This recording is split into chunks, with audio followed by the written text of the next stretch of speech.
Hello chess family, it's me National Master Jesse James, and today we're going to be taking a look at the first game for the middle game plans.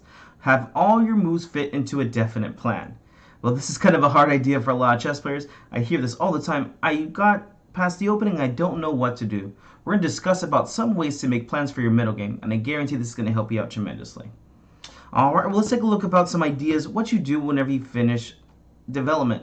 Well, again, you have to have a plan. One of the easy ways I like to think of it is, well, there's three main plans in chess. You can either do a center attack, which is basically pushing up through the center.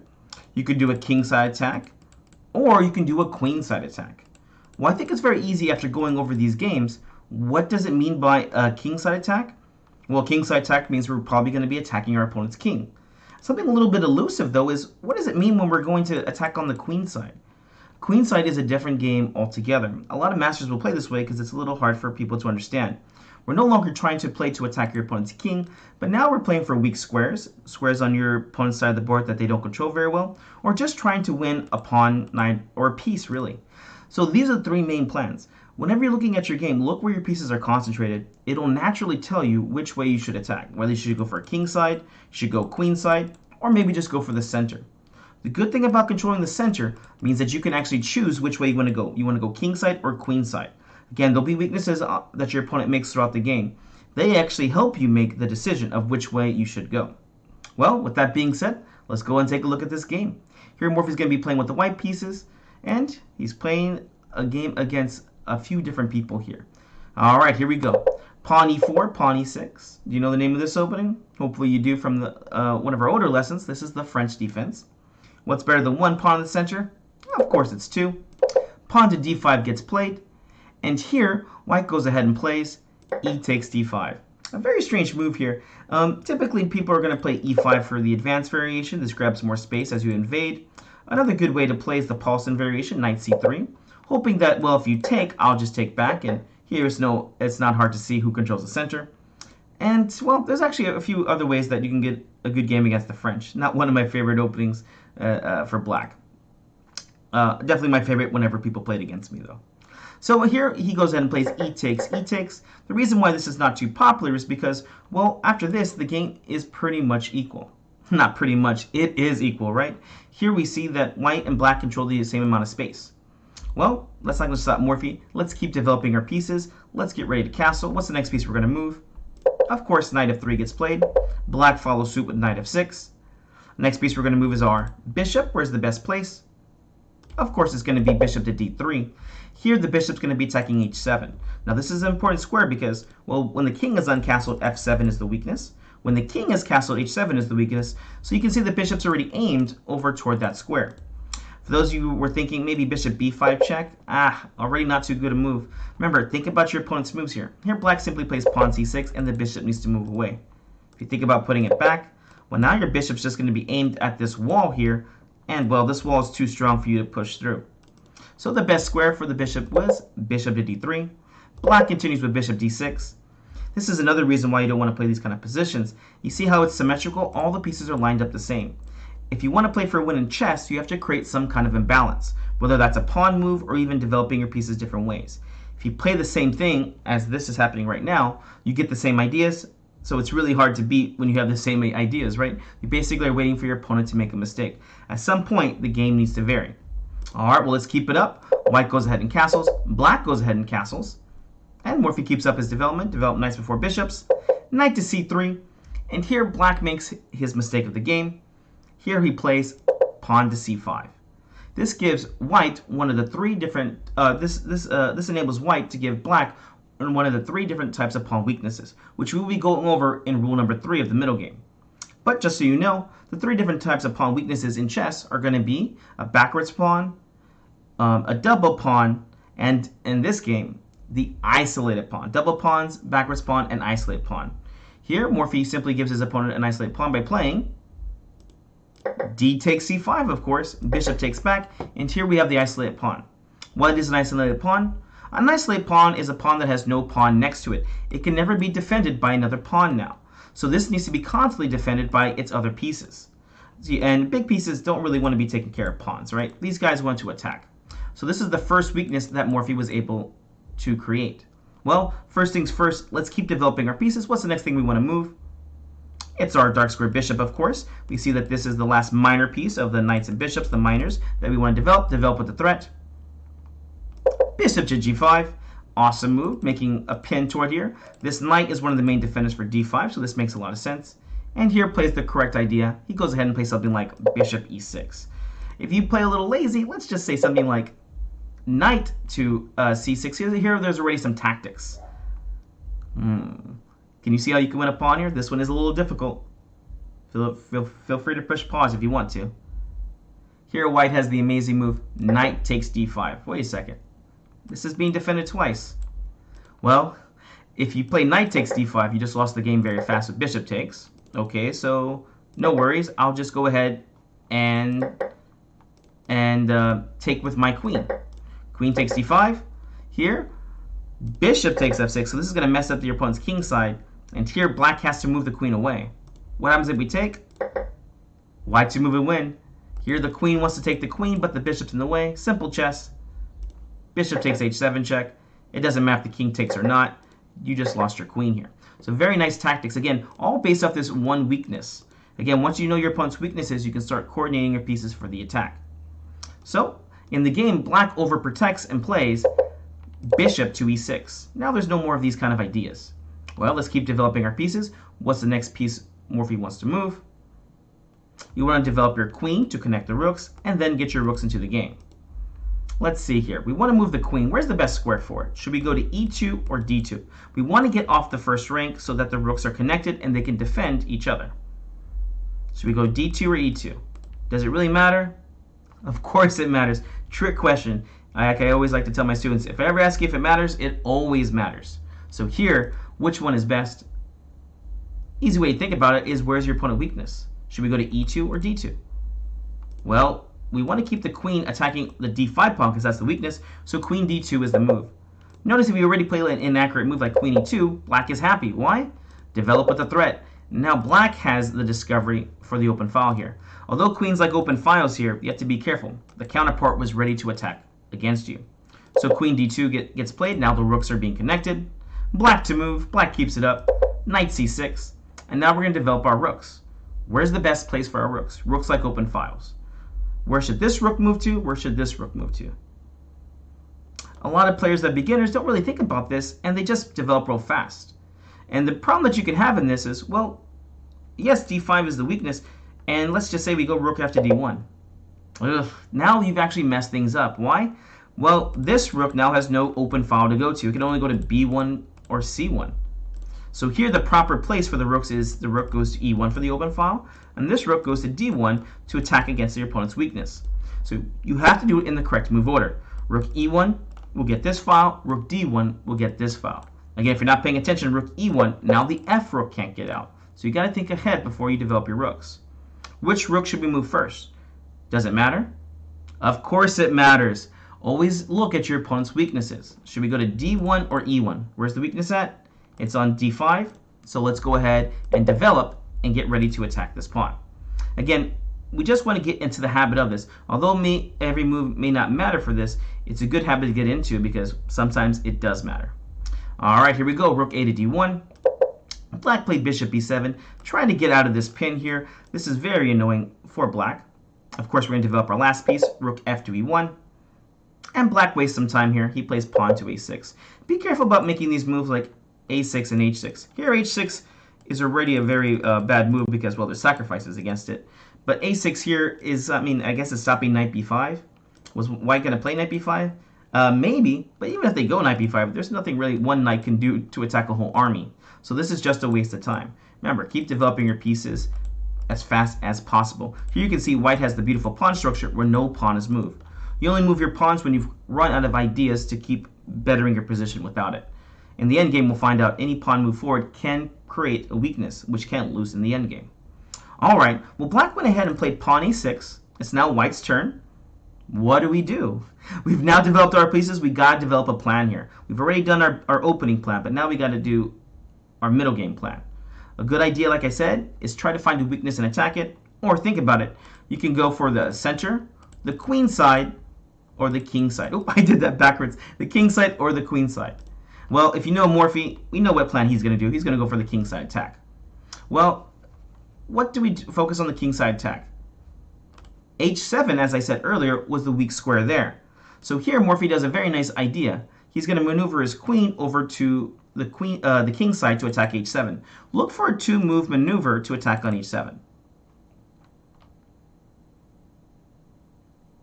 Hopefully you found it. Here the simple idea is queen f4, h4. A lot of times in chess we create small plans that are a long-term goal. Okay? So don't think you have to calculate 30 moves ahead, especially in middle games or even in the opening. A lot of times it's just one move at a time trying to do it. When you get stronger, you're going to be able to calculate more and more ahead of only best moves to play. But only certain positions will only have the best moves. Alright? So Morphy knows the plan. He's going to attack h7. He's going to get his queen over there, which is the best attacker. Let's do it. Queen goes to f4. Black is just reacting. Knight to h5, attacking the queen. That's okay. Let's keep up our idea. The queen's going to h4 over here. The idea being now there's checkmating ideas. What does Black play here? Black played a good move. He goes ahead and just plays pawn to g6. Now this is a good and bad move. Try not to move pawns in front of your king as it creates weaknesses. With the problem with g6 is now it creates the dark square weaknesses. So now this bishop can become strong. Well, g6 was a good move because, well, it defends the knight. Notice here, if you're not paying attention and you play the knight back to f6, you just lost the game. White to move. What do you play here to win? Of course, simple chess. We want to take on h7 here, so we play bishop takes f6, removing the defender and opening up the bishop to attack, and the queen. So if bishop takes back, checkmate in one. Alright, it makes sense why Black played g6 now. Here I'm not too fond of how Morphy plays, but I think it is definitely a decent way to play. Here Morphy goes ahead and plays pawn to g4, trying to kick away the knight. Well, the knight went ahead and moved and played knight back to f6, and now we see there's a new threat taking on g4. Simple chess, let's just defend this pawn. Pawn to h3. Black continues the development. Rook to c8. Here Morphy spotted that, this knight b4 move can be very annoying. I don't want to lose my bishop as this is one of my best attackers on the king side. So what do we play to stop knight b4 here? Simple chess. Just play pawn to a3. Alright. Black continues rook to e8. He's finally developed all his pieces, but White has already been working on the middle game and continues his attack finally. Alright, we talked about this idea in the last game.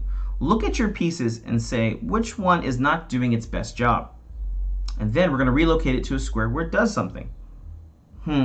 What's this piece here? Queen's doing pretty good. I don't really see where else it can go. Bishop doing well. Knight's on the king side already. We're doing king side attacks. We want to maneuver our pieces to the king side. This rook can't really get to the king side. This rook is doing a good job on the open file. Bishop's aimed over there. That just leaves this knight. It is attacking this d5 weakness, but realistically speaking, this is being overprotected, and it's going to be really hard to attack d5 if at all. Well, let's go to maneuver the knight to the king side. What do we play? Here we go. Knight e2 with the knight going to, should we go to g3, f4, or d4? Which one do you like? Hopefully you chose the right move. The knight's going to either go to f4 or d4. Both of these moves look good to me. If you said g3, though, I'm afraid this is not the best as well. Whenever you're moving your knight, you always have to look a few moves ahead. And when the knight goes to g3, yes, it is on the king side, but look, it's already being stunted because of these pawns. If you're planning on sacrificing it, then you should go ahead and do this. If you're not planning on sacrificing it, it's actually going to be a bad idea. Here, Black breaks a cardinal rule. Wherever you're weak at, try not to move pawns around there. Or try not to move your pieces around there too often because, well, you're going to create more weaknesses, particularly the pawns. Here, Black was weak on the king side because, well, you can see how Morphy's pieces are all shifting this way. And he plays pawn to h5. Yes, this does kind of make a threat toward g4, but as we'll learn in the in the middle game rules, the best way to respond to attack is to counterattack. Morphy does the exact same idea here. Yes, he is threatening to take on g4 here, but here Morphy makes his own good threat here. What did Morphy play here? Here Morphy doesn't let us down. Knight to f4, making a nice threat toward the bishop. Look at this. With this one move right here, this knight's attacking 1, 2, 3, 4 different pieces over here. Very, very nice move here. Of course, Black cannot take on g4 as the game will end very fast. There's just so many ideas here because, well, you got all your pieces over here, so it's only going to give you more ideas. We'll just do the easy one. We'll do bishop takes g6. Oof, what's this move do? Well, if they take, knight takes. Now you see we're threatening. Knight takes, bishop takes. Oh my gosh. White has just crushed through. There's no more pawns in front of this king. Yes, you can take over here, but you're most likely going to get checkmated very, very fast. So, in the game, Morphy's able to find this beautiful idea. Well, black needs to play something. He doesn't want to take on g4. He tries to make some trades. Typically, whenever your opponent's attacking, you want to make trades because this stops your opponent's pieces, right? If they don't have any pieces to attack with, you stop the attack. This is exactly what black does. Unfortunately, Morphy just has too many pieces on the king side to stop everything. Knight h7 gets played. White to move and win. What do you play here? This does require some calculation. Remember, if you get the first move right, it doesn't count if you didn't calculate the whole way through. So feel free to push pause. Alright, black did make a threat here. He's starting to take on g5 because he has 3 different pieces. Okay, what do we do here? Well, if you decide to take, again, you're only helping your pieces out. Black's more than happy to play queen takes. And hey, you want to make some more trades? No, I don't. Here, you can win a pawn here, but what's a pawn when you can take the kingdom? Here, Morphy finds a way to break through with this beautiful move. Knight takes on e6. Notice that when the knight takes here, it actually defends on g5. So if you're not paying attention, you play knight takes. Well, we just want a piece here, but knight takes g5. 1, 2, 3 minor pieces, and black only has 2. Okay, so I can't take back here. Same idea is if you try to take back with the bishop. Again, knight just takes back. Okay, what does that leave us with? Pretty much leaves us with pawn takes on e6. All right, what's the winning idea here? Here, Morphy calculates ahead. Rook takes on e6. Look at that beautiful idea. If they try to take now with knight takes on g5 or bishop takes g5, the same thing gets played. Pretty much what happens in the game. Bishop takes g5 was played. You can play rook takes e8 here and remove the defender, but Morphy found the best way, of course. Rook takes on g6, forking the bishop and the king. King went to f8, and another nice move by Morphy. You can take back right away, but he decides to take on h5. This one's a pawn and is now attacking the knight. If the knight moves, we win the bishop. If the bishop moves, we win the knight. Ugh. The game ends very fast here. Black played rook c7 to defend the knight. Well, now we need to capture back because, well, if we don't, then black's just going to be up an extra piece. Mind you, at this point, the extra piece won't mean much, but we want to end the game as fast as possible. What do we play here? Of course, simple chess. Knight takes on g5, and rook to e7. All right, white to move and win. Forced moves here. It's actually a forced checkmate. Here we go. If you want to, push pause and try to calculate as far as you can. Remember, it's not enough to find the first move. You have to try and find all the moves that are going to lead to this nice win. All right, there's lots of moves to look at here. He said knight takes h7 check. This is winning, but this was already a winning position. Rook takes on h7, and I don't know, what are you going to play here? You're going to move your queen around, I guess. Queen f5 check. Be careful, every inaccurate move is only going to allow black to keep up counterplay. Here there is no forced win. It is a win, but it's not forced. Okay, always look for checks. What other check do we have? Knight e6 check? Yeah, this is actually not a bad idea. Here it's a beautiful fork, right? A royal fork even. And rook will take back, and this is winning. As far as a forced winning line, not going to be it because a forced winning line will have the checks. So this is still a winning way, but Morphy, of course, shows us the best way. Queen to h6 check. Notice here, if the rook goes to g7, oh, I would love this position. Knight to e6 check, and how many times would you ever get this kind of fork in your life? With all the heavy pieces and the king. Oh, that'd be great. The best move here by computer is knight takes on h7 check, doing a forced checkmate, though. I'm not sure. Even if I saw the checkmate, I don't think I could help myself. I'd probably do knight e6 check. I'm not sure if I'm evil or just really like the symmetry. All right, queen h6 check got played. King e8, and now the forced mate in 4. Rook g8 check.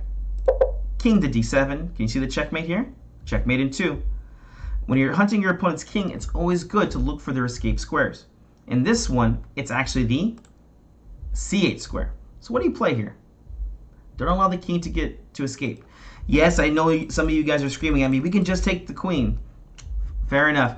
You're more than welcome to take the king, but if you want, the queen. But if you want to get to the next level, it's even better to take the king. All right, what do we play here? Hopefully you found it. Bring as many pieces as possible. Bishop to f5 check. Rook goes to e6 because, well, there's no other square to go to. The rook's controlling this one. The queen's controlling these ones. The rook has to block. And now checkmate in one. Deadly kiss. What do we play here? The beautiful queen takes e6, check and mate. Hope you enjoyed this. Remember, whenever you're playing your chess games, you have to develop a plan and then follow through. Remember, there's 3 different easy ways to do it. You can go for a center attack, a kingside attack, which is attacking the king, or go queenside, try to attack your opponent's pawns and pieces or weak squares. Hope you enjoyed the lesson. I'll see you in the next one.